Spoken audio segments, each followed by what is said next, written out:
Hey guys, welcome back to Fitness 45. Today I'm going to be going over how to troubleshoot and fix your Airdyne monitor if it's not registering RPMs, distance, calories, or speed. If your monitor is not functioning at all, please check out my other videos on how to get it back up and running. So what we have is a magnet on the flywheel here that passes by this pickup sensor and relays the info through the cord to the monitor.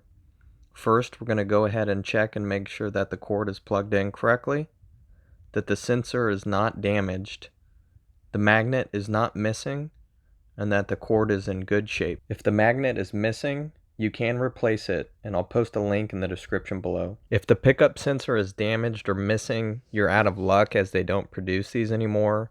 Sometimes you can find them on eBay, but they cost about 80 bucks a piece. Okay, now if everything else looks okay, the sensor may just be too close or too far away from the sensor.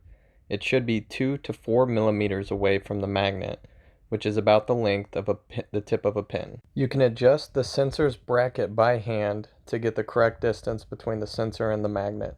Be careful not to get the sensor too close to the magnet. As the magnet goes around, it could run into the sensor, and you really don't want to break it, as you probably won't be able to find a new one. Thanks for watching, guys. I hope this video has helped you get your Airdyne functioning properly again. If you have any suggestions for a future video, just let me know in the comments below.